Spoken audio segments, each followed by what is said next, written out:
Bismillahirrahmanirrahim. Assalamualaikum warahmatullahi wabarakatuh. Waalaikumsalam. Sahabatku, sahabat Quran dimanapun Anda berada. Hari ini, tanggal 9 November 2021, bertepatan di Sekretariat Rumah Quran As-Solihin di Kalibata. Kita kedatangan tamu yang istimewa, spesial. Siapa dia? Syekh Ahmad Al-Misri. Assalamualaikum warahmatullahi wabarakatuh. Nah, dalam program Ngobrol Santai dengan Syekh Ahmad Al-Misri. Baik sahabatku semua, ikutin terus videonya. Insya Allah kedepannya kita akan ngobrol santai dengan Gurunda Syekh Ahmad Al-Misri. Baik Syekh, apa kabar Syekh? Alhamdulillah, sehat dan harus sehat. Alhamdulillah. Nah, ini kita mau ngobrol santai sebentar Syekh. Boleh. Mengenai apa sih kesibukan antum nih saat ini Syekh? Alhamdulillah, wassalatu wassalamu ala rasulillah wa alihi wa sahbihi wa man walah. Para ikhwah akhwat yang dimuliakan Allah, saya mencintai kalian semua karena Allah. Semoga dipertemukan di dunia dalam taat dan di akhirat di surganya Allah Subhanahu wa taala. Alhamdulillah, dengan izin Allah berada di Rumah Quran As-Solihin bersama ahli surganya Allah, para guru-guru yang semangat terus memperjuangkan Al-Quran, tahfiz Al-Quran, dan anak-anak kita yang dididik dengan hafalan Al-Quran. Mudah-mudahan kita semua selalu diberkahi oleh Allah SWT. Amin. Kesibukan saya adalah hanya melayani umat Nabi Muhammad SAW. Allah. Dengan kajian, dengan dakwah, dengan safari dakwah di berbagai daerah. Walaupun di tengah-tengah pandemi, ya Alhamdulillah. Biar kita selalu, karena kita selalu diingatkan jaga imun. Betul. Kita ini bergerak untuk menjaga iman. Betul. Mudah-mudahan Allah jaga iman dan imun kita. Masya Allah. Terus tuh bergerak ke penjuru negeri ya? Insya Allah, insya Allah. Non-stop. Ke seluruh dunia kalau perlu. Allahu Akbar. Alhamdulillah. Semoga Allah jaga antum. Amin ya Rabb. Dalam kesehatan dan dalam keberkahan dakwah. Ya Rabb. Ya. Nah, dengar-dengar nih, Syekh, telah selesai menulis buku nih. Beberapa buku yang ditulis Syekh, bisa tolong dijelaskan di acara obras ini Syekh? Iya. Dengan izin Allah, Allah memberikan kemudahan bagi saya untuk menulis beberapa kitab. Yang pertama, buku namanya Cincin dalam Islam. Buku saku kecil tentang fikih cincin. Kan orang pakai cincin tapi nggak tahu ada fikihnya. Ketika dia berwudu, ketika dia ihram, ketika boleh gak jadikan mahar dan lain sebagainya. Kemudian itu yang pertama. Yang kedua, buku namanya Kemuliaan Ahlul Quran. Masya Allah. Itu faedah-faedah membaca Al-Quran, faedah-faedah menghafal Al-Quran, apa pengaruh menjadi hafiz Quran. Apa yang saya dapat ketika menjadi hafiz Quran. Itu buku ringkas dan kecil. Berapa halaman? Sekitar 30-an. Oh, ringkas ya? Iya. Jadi karena orang sekarang sibuk dan susah baca kitab-kitab yang besar, jadi kita meringkas. Berarti itu untuk semua kalangan, untuk semua usia? Untuk semua usia, siapapun bisa baca. Bahkan bisa dibaca di pesantren, di sekolahan, di rumah tahfiz, rumah Quran, dan lain sebagainya.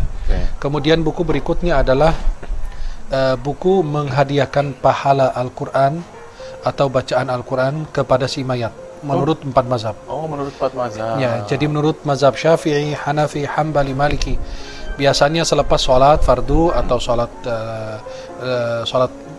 yang lain atau ada kegiatan, tiba-tiba ada yang berucap dengan Al-Fatihah untuk ruhnya fulan, almarhum fulan, almarhum fulan. Bagaimana hukum membaca Al-Fatihah tersebut atau Al-Quran kepada mereka yang telah tiada? Nah, menurut mazhab Syafi'i, Hanafi, Hambali, Maliki, dengan ringkas juga hampir 30 halaman, 30-an. Jadi biar lebih praktis dan lebih mudah dipahami. Biar masyarakat itu tahu dari bahwa ada perbedaan khilafiyahnya. Perbedaan khilafiyah ya. Kemudian ada buku apa lagi Syekh? Kemudian ada buku yang lain, ada penghafal Quran sedang diproses dalam percetakan. Ada penghafal dan mengajar Quran, dan di situ ada metode menghafal, metode melawan lupa hafalan Al-Quran, kemudian makanan dan minuman yang dikonsumsi. Oh, ada ya makanannya, minumannya apa? Untuk bisa memperkuat hafalan. Bisa memperkuat hafalan. Oh, Masya Allah. Dan di akhir bukunya saya jelaskan fatwa-fatwa seputar Quran. Hukum orang yang lagi sholat kemudian pegang Quran. Boleh. Ya, di situ ada dijelaskan.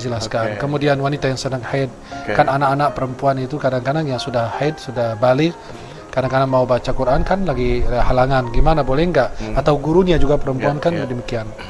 Kemudian baca Quran dengan irama dan lain sebagainya kan hal-hal yang menyangkut persoalan-persoalan Quran.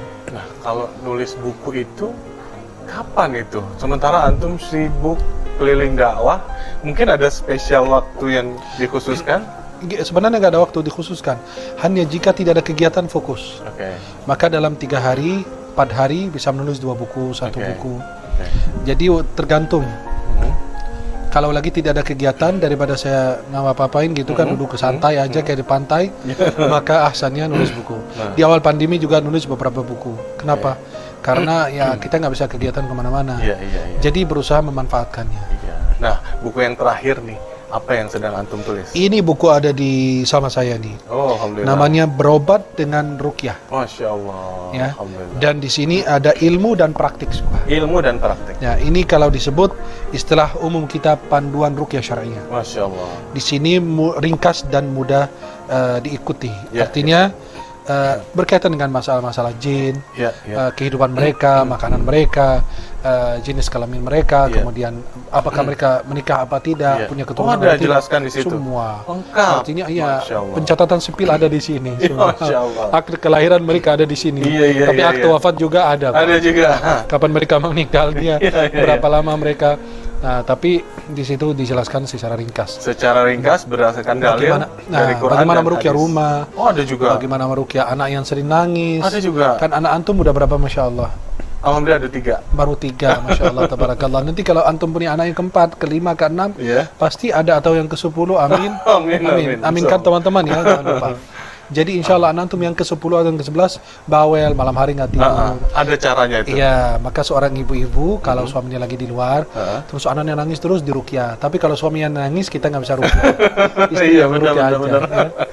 Jadi di sini semua ada, insya Allah ilmunya. Saya tidak menulis ilmu baru. Saya cuma hanya meringkas dan mengambil dari ilmu ulama dahulu. Ulama sekarang maupun dahulu. Dan di sini saya cantumkan di akhir juga ada sekitar berapa kitab yang dijadikan sebagai rujukan. Ya, saya jadikan kitab ini sebagai rujukan untuk para peruqyah. Ya, di sini ada sekitar 60-an 70-an kitab yang bisa menjadi rujukan. Dan insya Allah mudah sekali itu, lihat.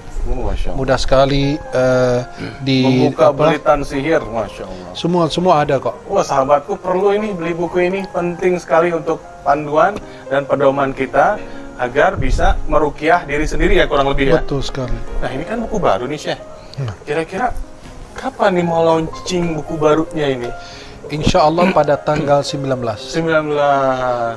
Sekitar jam setengah 2. Jam setengah 2 ya. Atau jam 2 maksimal kita launching, dan insya Allah kita akan live di EG Rumah Quran As-Shalihin. Masya Allah, sahabatku, ditunggu ya, tanggal 19 November.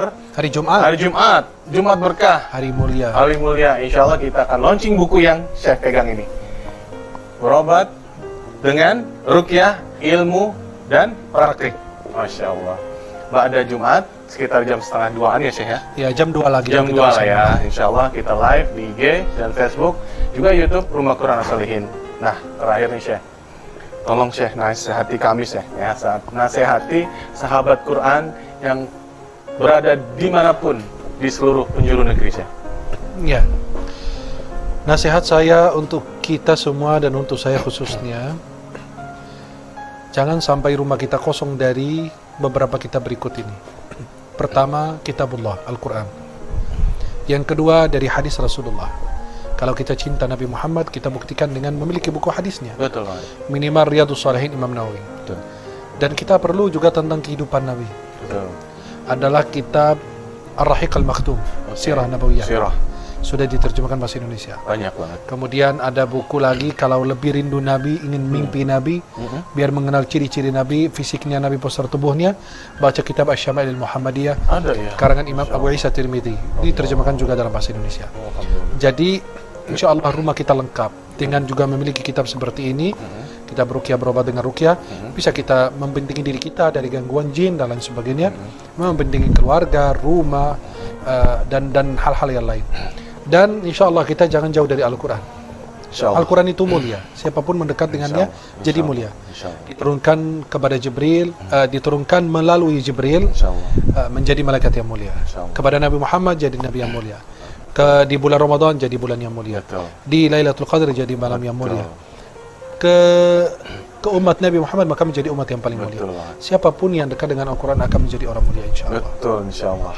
Insya Allah. Maka jangan lepas dari Al-Quran. Jika hidup Anda rumit, apabila engkau merasakan kehidupan susah untukmu, terasa bumi sempit untukmu, susah tidur, susah beraktivitas, mencari pekerjaan, dekatilah kalamur Rahman, Allah Subhanahu wa Ta'ala. Dekatilah firman Allah yang mulia. Insya Allah Anda bisa tidur nyenyak, Anda bisa beraktivitas dengan nyaman, Anda bisa mendapatkan kerjaan dengan baik, mendapatkan jodoh yang baik, dan Anda mendapatkan rezeki yang halal dan thayyiban. Insya Allah.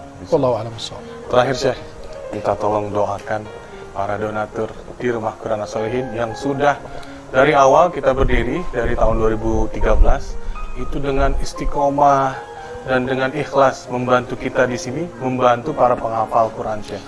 Saya cuma mendoakan mereka dengan doa malaikat. Apa itu Syekh? Allahumma a'ti mumfiqan khalafa. Amin ya Allah. Di pagi hari ada dua malaikat turun. Yang satu berdoa, Allahumma a'ti mumfiqan khalafa. Ya Allah, ganti bagi mereka yang berinfak. Amin ya Allah. Yang satu lagi mengatakan, Allahumma a'ti mumsikan talafa. Ya Allah, musnahkan mereka yang tidak berinfak. Na'udzubillah. Kata ulama dalam syarah hadisnya, yang dimusnahkan apa? Apa itu? Sebagian ulama mengatakan yang dimusnahkan orangnya, Allah. atau satu lagi yang dimusnahkan adalah hartanya. Masya Allah. Kalau kita rajin bersedekah, itu alhamdulillah kita dapat pahala. Tapi kadang-kadang orang yang tidak mau bersedekah, jadi Allah maksa dia keluarin uang dengan apa? Sakit. Dia datang ke dokter, dia berobat, tapi dapat penyakit, bukan dapat pahala. Allah. Jadi Allah punya cara sendiri untuk mengeluarkan harta dari kita. Mereka yang bakhil, kikir untuk mengeluarkan harta, maka jangan lupa untuk rajin berinfak, rajin bersedekah. Nanti insya Allah Allah berikan rahmatnya, ampunannya kepada kita, dan kita mendapatkan keberkahan dan perlindungan dari segala penyakit dan wabah. Amin. Wallahu a'lam bishawab. Baik Syekh, alhamdulillah, terima kasih banyak. Barakallahu fiik. Jazakallah khairan katsir atas waktunya. Terima kasih banyak sahabatku telah menonton Ruku Channel dan telah melihat program Ngobras, Ngobrol Santai bersama Syekh Ahmad Al-Misri. Insya Allah jumpa kita di tanggal 19 November ini untuk acara live launching buku Syekh Ahmad Al-Misri, ya. Insya Allah. Akhirul kalam, barakallahu fiik. Wassalamualaikum warahmatullahi wabarakatuh. Waalaikumsalam warahmatullahi wabarakatuh.